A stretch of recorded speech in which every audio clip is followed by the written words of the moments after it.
Vou falar um pouquinho agora, tá, sobre a função exponencial. O que é uma função exponencial, algumas características dela, como se comporta o gráfico dela, tá? E onde é que a gente enxerga, né, no dia a dia, onde é que é aplicado a função exponencial, tá? Bom, vamos dar uma relembradinha então o que é função. Função é algo que eu tenho duas variáveis, né? Onde uma variável é dependente e a outra variável é independente, né? E a variável a gente chama a variável independente sempre de x, né? E a variável dependente de f de x. Como já diz o nome função exponencial, a minha variável independente ela vai estar no expoente de alguma base, certo? Então, de que forma? Uh, assim, ó, vou fazer um exemplo, ó, f de x, tá, que é a minha variável dependente, é igual a 10 elevada a x. Minha variável independente. Então, a minha variável independente está no expoente de uma base, que é a base 10, que é uma base que a gente chama aqui, que a gente vai ver, que é uma base maior que 1, né? 10 é maior que 1. Existe uma característica para isso, quando ela é maior que 1, menor que 1, que eu vou explicando no decorrer do que eu vou fazendo o exercício aqui, tá? Essa demonstração. Bom, eu vou fazer o gráfico dessa função, tá? De que forma? Para a gente ver as características que ela tem, ó. Eu vou montar uma tabela x igual f de x, que é igual a 10 na x, né? E aqui eu vou ter meu y, né? Ou f de x. Vamos para determinar meu par ordenado e traçar no meu gráfico, no meu plano cartesiano que eu já deixei prontinho ali em cima ali. Tá? Vamos lá, vou determinar valores aleatórios para x. X igual a zero. Aonde tiver x, eu coloco zero. F de zero é igual a 10 na zero. E a gente sabe que qualquer base elevada a expoente zero é 1. Então, quando meu x for zero, meu y é 1. Vamos para o próximo aqui. Quando meu x for 1, f de 1. De novo, aonde tiver x eu coloco 1. 10 elevado a expoente 1 é 10. Então, quando meu x for 1, meu y vai ser 10. 2, f de 2. Onde tiver x eu coloco 2. 10 elevado a expoente 2 é 100. Então, quando o meu x for 2, meu y vai ser 100. Vamos continuar determinando os valores negativos agora para x aqui, tá? Quando meu x for menos 1, olha só, menos 1. 10 elevado a onde tiver x eu coloco x, menos 1. Isso aqui eu posso escrever de outra forma, né, conforme uma das propriedades da potenciação. Se eu tenho um número negativo, eu coloco ele no denominador, minha base no denominador com expoente positivo. E isso aqui, transformando um décimo para número decimal, é igual a 0,1. Então, quando eu tiver x igual a menos 1, eu vou ter y igual a 0,1. Mais um númerozinho aqui, ó, menos 2. F de menos 2 é igual a 10 elevado ao expoente menos 2. Na mesma propriedade, vou usar aqui, ó, 10 elevado a 2. Isso aqui vai me dar que 10 é 1 sobre 100, né? 10 ao quadrado é 100. E em número decimal, a gente escreve como um centésimo, né? 0,01. Pronto, montei meus pares ordenados aqui da minha função 10x. Vou colocar meus pontos lá e vou traçar o gráfico e vou ver o que acontece com o meu gráfico, tá? Vamos lá, quando meu x for 0, meu y vai ser 1. Quando meu x for 1, meu y vai ser 10. Quando meu x for 1, meu y vai ser 10. Então, meu ponto. Quando meu x for 2, meu y vai ser 100. Quando meu x for 2, meu y vai ser 100. Era, vai ser reto.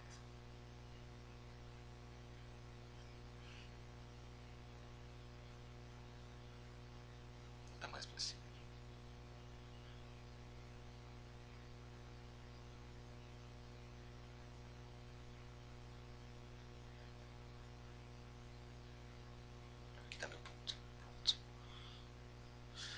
Quando meu x for menos 1, meu y vai ser 0,1. Quando meu x for menos 1, vai ser 0,1. Digamos que é por aqui, tá? É um esboço de um gráfico, que é 0,1. Quando meu x for menos 2, vou ter 0,01, mais próximo do eixo x aqui. Ó. Menos 2 igual a 0,01, que está aqui. Ó. Então, aqui estão meus pontos, eu vou ligar meus pontinhos, tá? Aqui, ó. Assim. Ups.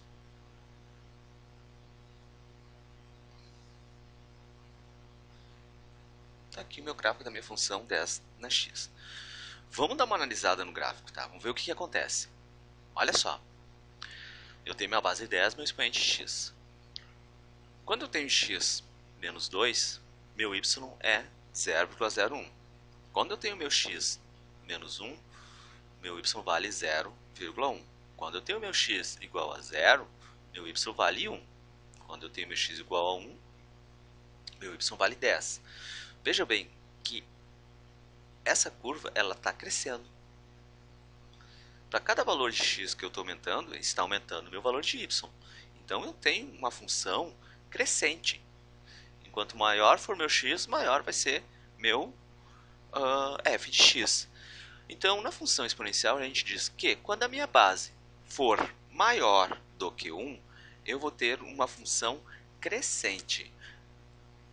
A gente escreve base assim, a maior que 1, base. A meu a é a base. Maior que 1, eu vou ter uma função crescente, tá? Outro detalhe que no gráfico a gente sempre analisa é que a nossa função exponencial sempre vai interceptar o eixo do y no 1. Tá? Vamos ver agora, no próximo exemplo que eu vou fazer, com uma base menor do que 1.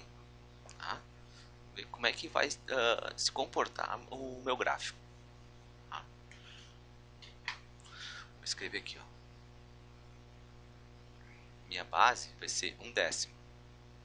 1/10 é menor que 1, é 0,1. Tá? Para mim realizar os cálculos, tá? Eu vou modificar esse 1/10 aqui para ficar um pouquinho mais fácil quando a gente cair no x negativo ali.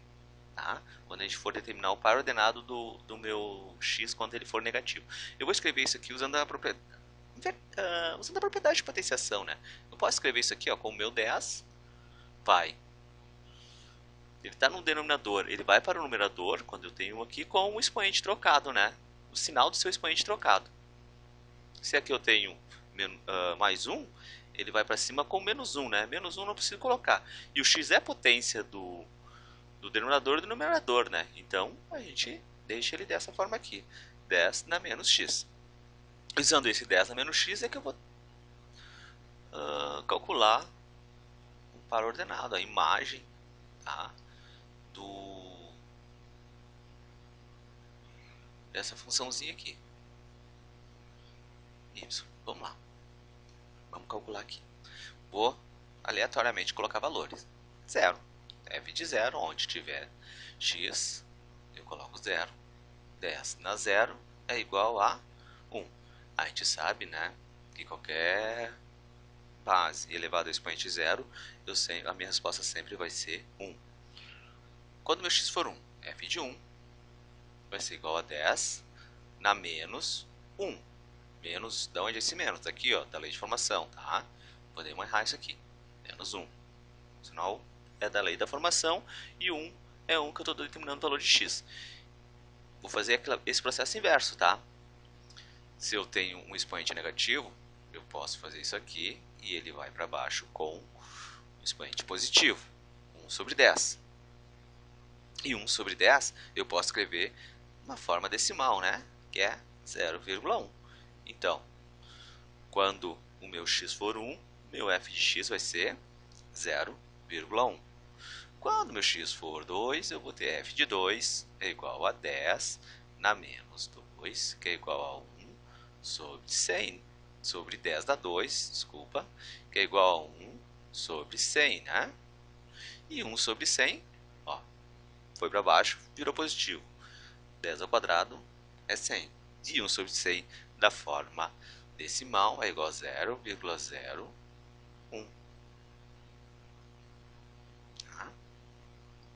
Vamos pegar uns valores de x negativo agora. Quando x for menos 1. f de menos 1. 10, aqui é importante salientar. Menos, tá? Esse sinal menos aqui é da minha lei de formação.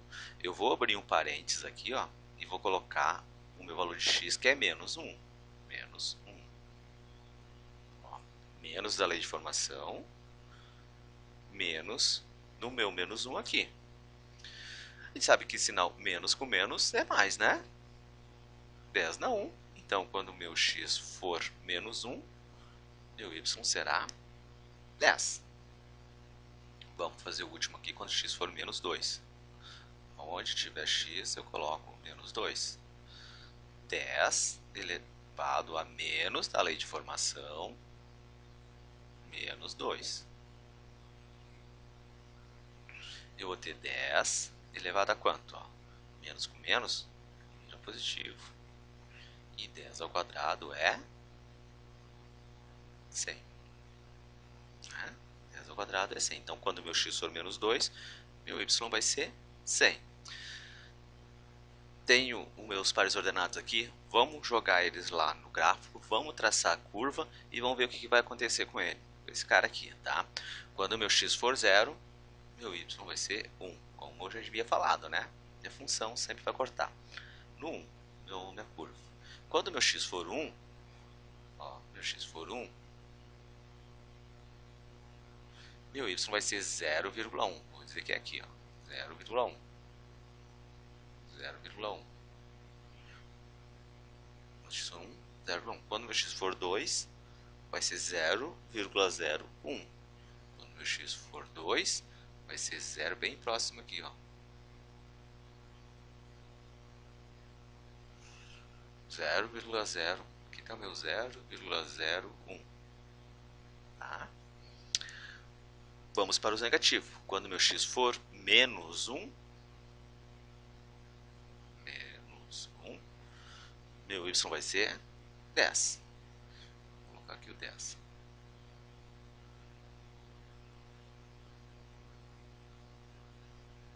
Menos 1, meu f de x vai ser 10. Quando meu y for menos 2, meu f de x vai ser 100.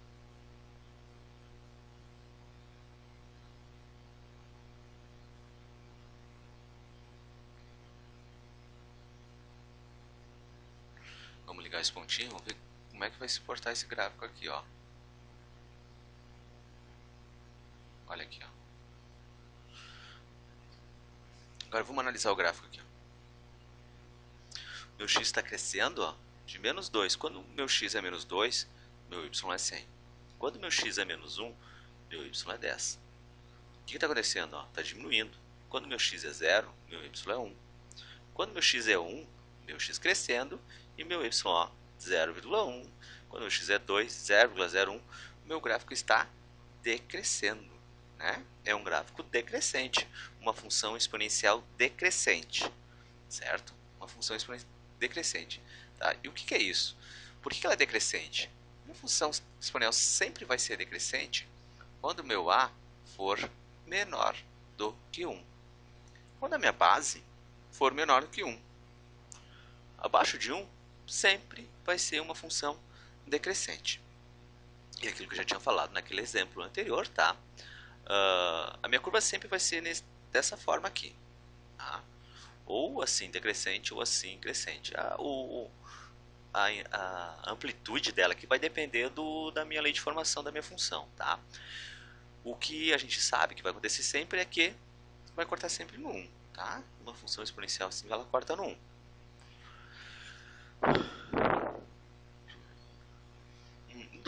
O domínio da minha função exponencial são todos os reais, tá? Os valores de x eu posso ter todos os reais. Agora, a imagem, os valores que o y pode assumir, não são todos reais. São somente os números positivos e sem o zero, tá? O zero não pode. É um valor de 0 a mais infinito a minha imagem, tá? O que eu fiz aqui, essa cor aqui, ela nunca vai.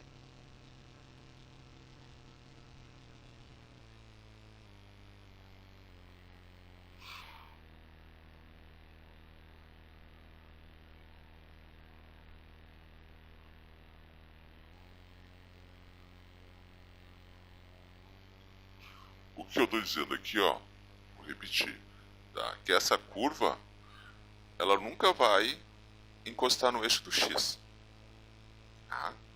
Nunca vai encostar no eixo do x. Então vai ser um intervalo aberto de 0 a mais infinito a imagem da minha função exponencial, certo? Tanto com um a menor que zero como um a maior que zero. Tá? Contradomínio, né? Onde é que a gente utiliza esse tipo de função exponencial? A gente vê em biologia, quando se estuda algum tipo de crescimento de fungos ou bactérias, geralmente são calculados em relação ao tempo, né? Ela se prolifera em relação ao tempo e geralmente vem de uma fórmula matemática em que é uma função exponencial, onde eu tenho o tempo de procriação, por exemplo, desse vírus, com a quantidade desse vírus em função do tempo, né? Ele vai se proliferando cada vez mais conforme o tempo que ele dá. Então, geralmente é uma função exponencial. No dia a dia, que a gente vê muito também, é uma questão da matemática financeira que a gente utiliza no juros composto. O juro composto é uma função exponencial. Eu vou botar a fórmula da juro composto aqui para a gente olhar e analisar e ver o porquê que ele é um. Olha aqui, ó. Por que é uma função exponencial? Olha aqui, ó. Essa aqui é a fórmula do meu juro composto. É montante igual a capital vezes 1 mais a porcentagem, né? Elevado ao expoente t, tempo. Do tempo dessa aplicação ou do tempo de juros de um empréstimo, uma coisa. O que isso quer dizer? Tá?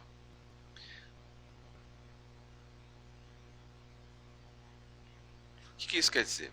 Quer dizer que o montante, ó, está dependente do tempo do qual eu vou utilizar esse dinheiro.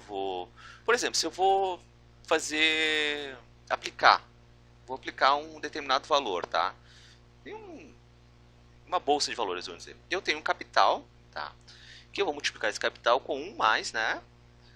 A porcentagem que vai me render mensalmente ou anualmente pelo tempo. Então, é uma função, ó, o meu montante está diretamente, ó, dependendo do tempo que eu vou deixar, é o valor que eu vou retirar dessa minha aplicação, né? Dessa minha aplicação, o tempo, o valor que eu vou tirar está dependendo do tempo. Né? Isso que eu quero dizer. Por exemplo, se eu fosse também pagar alguma coisa com juro composto, o valor que eu vou pagar está dependendo do tempo que eu vou levar para pagar, né? E a gente sabe que uma função exponencial, ela é, se a for maior que 1, né? Vai ser crescente, bem crescente, né? A gente sabe que ela cresce demais, né? Então, um exemplo de função exponencial é a nossa forma de juro composto aqui, né? Que eu tenho a minha variável independente no expoente da minha equação aqui, certo? Então é isso aí. As equações exponenciais são assim que a gente recebe elas.